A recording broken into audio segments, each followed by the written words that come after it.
سب سے زیادہ بدنام لفظ اسلام اور قرآن میں جو موجود ہے، جو میڈیا جو سب سے زیادہ بدنام کرتی ہے آج کی تاریخ میں، وہ ہے لفظ جہاد.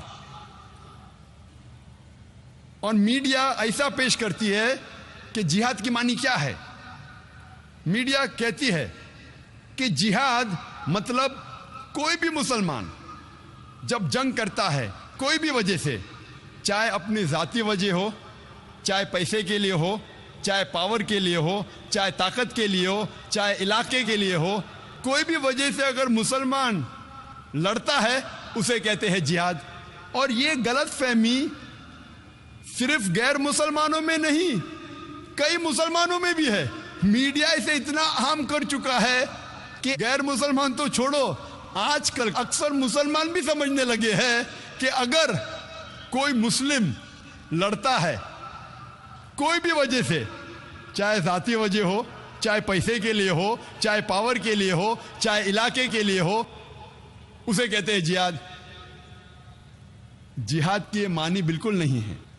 جہاد آتا ہے عربی لفظ جہادہ سے، جس کے معنی ہے جد و جہد، ٹو اسٹرائیو. جہاد مینس ٹو اسٹرگل. اور اسلامک شریعت اس کی معنی ہے کہ جب ایک انسان اپنے نفس کے خلاف جد و جہد کرتا ہے اللہ سبحانہ و تعالیٰ کے احکامات پہ عمل کرنے کے لیے، اسے کہتے ہیں جہاد. یہ افضل جہاد ہے. جہاد کے معنی ہے جد و جہد. اور اسلامک پس منظر میں اگر ایک مسلمان یا کوئی انسان اپنے نفس کے خلاف جد و جہد کر رہا ہے اللہ سبحانہ و تعالیٰ کے احکامات پہ عمل کرنے کے لیے، اسے کہتے ہیں جہاد.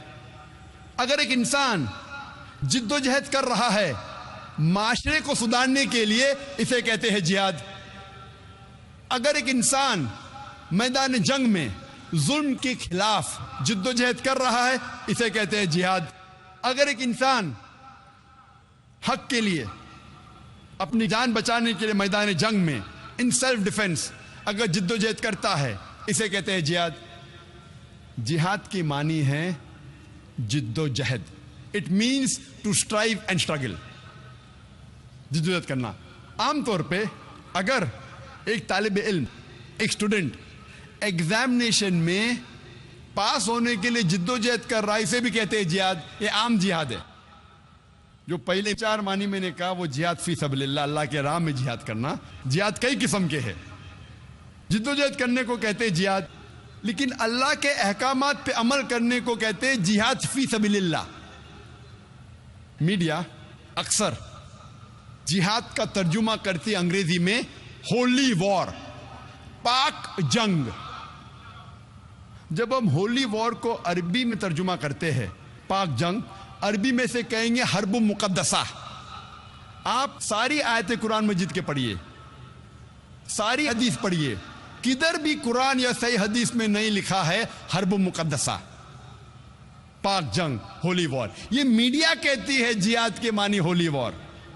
اور جب تحقیق کرتے پتہ لگتا ہے یہ الفاظ ہولی وار سب سے پہلے استعمال کیا گیا تھا عیسائی کروسیڈرز کے لیے. جب عیسائی کروسیڈرز عیسائیت کے نام پہ ہزاروں انسانوں کا قتل کر رہے تھے، اسے کہا گیا تھا ہولی وار. اور آج استعمال کیا جا رہا ہے مسلمانوں کے لیے. یہ ہے میڈیا کا پاور کہ وہ کئی بار قرآن یا حدیث کوٹ کرتی ہے، قرآن کی آیتوں کا حوالہ دیتی ہے بالکل آؤٹ آف کانٹیکس. اور ایک آیت جو اکثر میڈیا میں بار بار دہرائی جاتی ہے وہ ہے سورہ توبہ کی آیت، سورہ نمبر 9 آیت نمبر 5، جس میں میڈیا کہتی ہے، اس میں لکھا ہے کہ جہاں بھی آپ کافروں کو پاؤ وہاں ان کا قتل کرو. اور جب آپ قرآن مجید کھولیں گے اور دیکھیں گے سورہ توبہ سورہ نمبر 9 آیت نمبر 5، اس میں برابر یہی لکھا ہے کہ جہاں بھی آپ کافروں کو پاؤ وہاں ان کا قتل کرو. لیکن یہ آیت آؤٹ آف کانٹیکس ہے، پس منظر کے خلاف ہے. آپ جاننا چاہتے ہیں قرآن کا پیغام کیا ہے، آپ کو پس منظر کو پڑھنا پڑے گا. You have to read in context.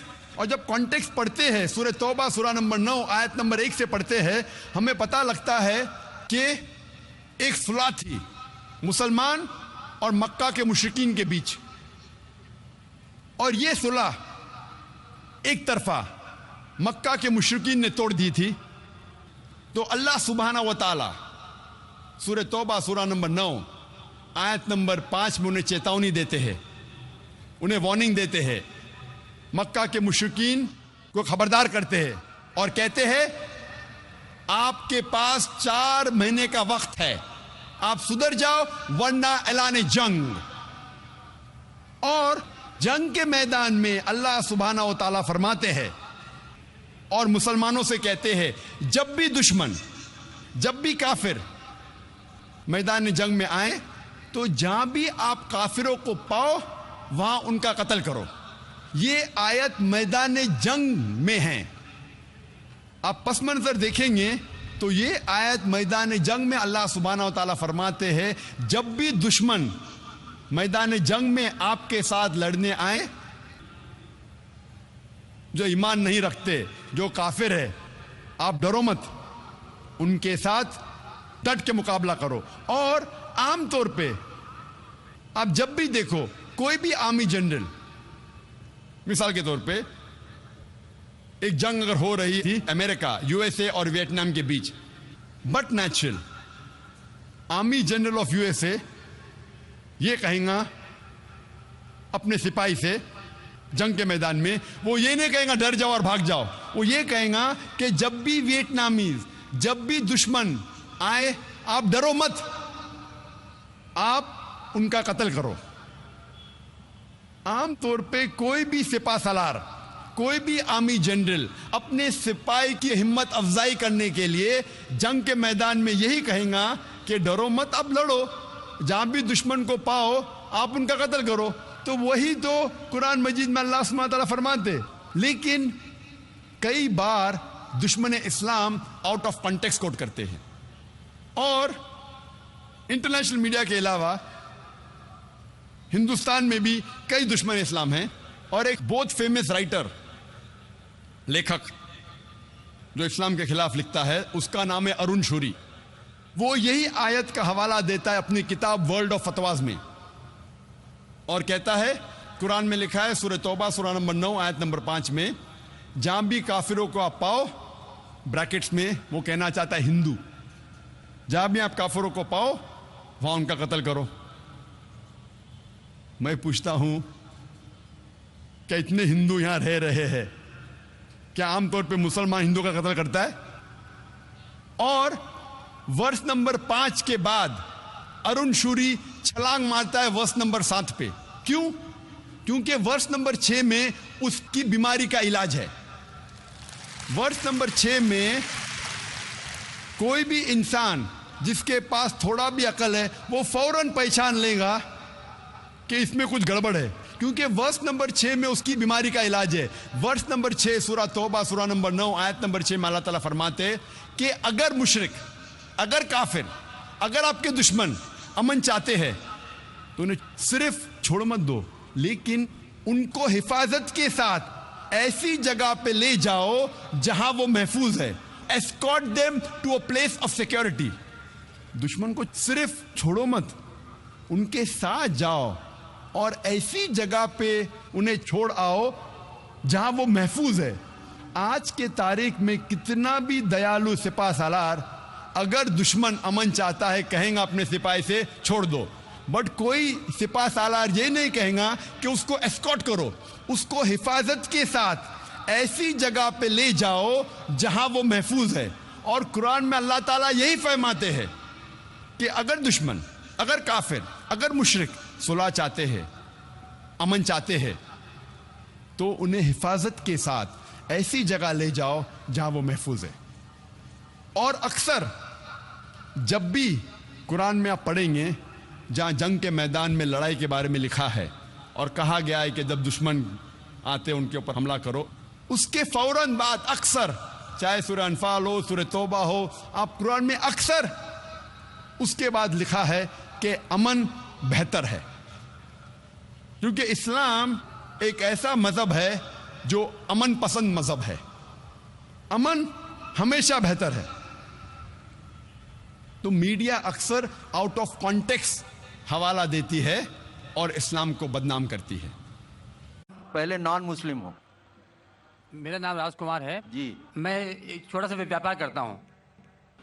میں نے کئی بار قرآن پڑھی ہے تو اس میں جس آیت کا آپ نے ذکر کیا ہے اس میں آپ نے آدھی آیت ذکر کیا ہے التوبہ کی 5ویں آیت, جس میں لکھا ہے کہ جو غیر مسلمان کو مارو ساتھ میں گھات لگا مارو اور جب تک وہ نماز قائم کریں زکوٰۃ دیں تب ان کو چھوڑ دو, ارتھات مسلمان بن جائیں تب چھوڑ دو. اور دوسری بات یہ تھی کہ 6551 کی نمبر اس میں ہے, اس میں لکھا ہے کہ اے مسلمانوں تم عیسائیوں یہودیوں کو اپنا دوست مت بناؤ, اگر جو دوست بنائے گا وہ ان میں سے ہو جائے گا. یہ بات انسانیت کے خلاف میں محسوس کرتا ہوں. بھائی صاحب نے سوال کیا کہ میں نے جو آیت کوٹ کی سورہ توبہ سورہ نمبر 9 آیت نمبر 5 کی, وہ آدھی آیت کوٹ کی. اس میں لکھا ہوا ہے کہ انہیں جب چھوڑ دو جب وہ نماز قائم کرے اور زکوٰۃ دے. یہ بھی جو بھائی صاحب کہہ رہے, پوری آیت کا میں حوالہ دیتا ہوں. اگر آپ پوری آیت پڑھیں گے تو آپ کو صحیح پس منظر ملے گا. جیسے میں نے کہا تھا میری تقریر میں, حوالہ تو دیا. آیت نمبر 5 میں لکھا ہے سورہ توبہ سورہ نمبر 9 میں کہ اللہ سبحانہ و تعالیٰ مشرکین مکہ کو 4 مہینے کا وقت دیتے سدھرنے کا, ورنہ اعلان جنگ. اور جنگ کے میدان میں لکھا ہوا ہے کہ جہاں بھی آپ مشرکوں کو پائیں گے ان کا قتل کرو. Wait for them in every stratagem of war, ان کا انتظار کرو اور میدان جنگ میں ان کا قتل کرو. لیکن اگر وہ ریپینٹ کرے, مطلب معافی مانگے, کئی وجہ ہے. اگر وہ معافی مانگے, نماز پڑھے اور زکوٰۃ دے تو چھوڑ سکتے ہیں. مطلب وہ اسلام کو قبول کرے, یا وہ صرف امن چاہتے ہیں. تو کئی آپشنز دیے گئے ہیں. ایک آپشن ہے کہ اگر وہ ریپینٹ کرے, معافی مانگے, اسلام کو قبول کرے تو بھی چھوڑ دیجئے, یا وہ امن چاہتے ہیں اور اسلام قبول نہیں بھی کرے تو بھی چھوڑ دو. آگے آیت میں لکھا, آیت نمبر 6 میں, آیت نمبر 6 بھی اس کے ساتھ ہے نا, کہ اگر وہ امن چاہتے ہیں تو ان کو حفاظت سے ایسی جگہ پر لے جاؤ جہاں کہ وہ محفوظ ہے. تو بہت سے آپشنز دیے گئے ہیں. لیکن اگر وہ آپ سے جھگڑا کرنا چاہتے ہیں میدان جنگ میں تو ان کا قتل کرو. اگر جھگڑا کرنا چاہتے تو قتل کرو, اگر جھگڑا کرنا نہیں چاہتے ہیں, بولتے امن چاہتے تو چھوڑ دو. اگر وہ معافی مانگتے, اسلام قبول کرتے پھر بھی چھوڑ دو. تو کئی آپشن دیے گئے ہیں. یہ کہنا غلط ہے کہ وہ اسلام قبول کرے تو ہی چھوڑو. کئی آیتیں آپ کو کانٹیکسٹ میں پڑھنا چاہیے. پھر سے آپ صرف ایک پارٹ آف دا ورس نکالیں گے اور کوٹ کریں گے, لوگ کو پھر سے غلط فہمی ہوتی ہے. تو یہ صحیح جواب ہے کہ بہت سے آپشن دیے گئے ہیں.